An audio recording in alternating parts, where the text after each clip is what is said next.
Railway aspirant எல்லாருக்கும் வணக்கம்.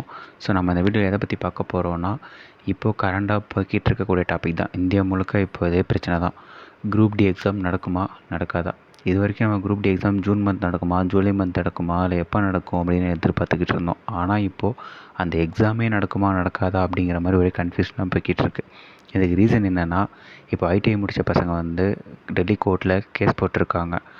ITI முடித்தவங்களுக்கு தான் இந்த ஜாப் வேக்கன்சி விடணும் அப்படிங்கிற மாதிரி. நம்ம ரயில்வே ரெக்ரூட்மெண்ட் போர்டு வந்து 10th முடிச்சிருந்தாலே போதும் அப்படிங்கிற மாதிரி, மினிமம் குவாலிஃபிகேஷன் 10th இருந்தால் போதும் அப்படிங்கிற மாதிரி சொல்லியிருந்தாங்க. ஆனால் இப்போது அந்த கேஸ் போய்கிட்டு இருக்கு. March 22 ஹியரிங் முடிஞ்சிருக்கு. 2 பக்கமும் கூப்பிட்டு வச்சு பேசியிருக்காங்க. ஐடிஐ பசங்க என்ன ப்ராப்ளம் சொல்கிறாங்க, எங்களுக்கு ஏன் நடத்தணுங்கிறபடியும் பேசியிருக்காங்க. ரயில்வே தரப்பில் ஏன் 10th குவாலிஃபிகேஷன் வச்சோம் அப்படிங்கிற மாதிரியும் பேசியிருக்காங்க. ஃபைனல் ஜட்ஜ்மெண்ட் March 28 தான் வரும்னு சொல்லியிருக்காங்க. ஸோ ஜட்ஜ்மெண்ட் எப்படி வரும் என்ன அப்படிங்கிறது யாருக்கும் தெரியலை. நீங்கள் இந்த எக்ஸாம் படிக்கிற டைமில் பேனிக் ஆகாதீங்க.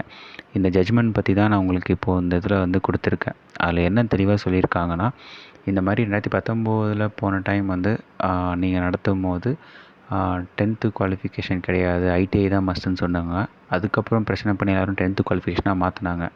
ஸோ அதை நம்பி நிறைய பேர் ஐடிஐ படித்தாங்க. ஆனால் இப்போது ஆர்ஆர்பி வந்து தெளிவாக நோட்டிஃபிகேஷன் விடும்போதே 10th குவாலிஃபிகேஷன் ஒன்லின்னு சொல்லி நோட்டிஃபிகேஷன் விட்டாங்க. ஆனால் இப்போ ஐடிஐ பசங்க என்ன பண்ணிட்டாங்கன்னா, ஐடிஐ பசங்களுக்கு மட்டும்தான் அந்த வேலை வேணுங்கிற மாதிரி கேஸ் போட்டிருக்காங்க.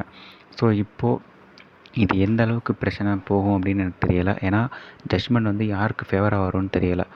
எனக்கு தெரிஞ்சு ஜட்ஜ்மெண்ட் நியூட்ரலாக தான் வரும். டெக்னிக்கல் நான் டெக்னிக்கல் கரெக்டாக பிரித்து எந்த ஆஸ்பிரண்ட்டையும் அவங்க வந்து எந்த ஆஸ்பிரண்ட்டையும் பாதிக்காத மாதிரி தான் கண்டுபிடிவாங்கன்னு நினைக்கிறேன். ஸோ நீங்கள் எதை பற்றியும் யோசிக்காமல் நம்ம ப்ராசஸை மட்டும் பாருங்கள்.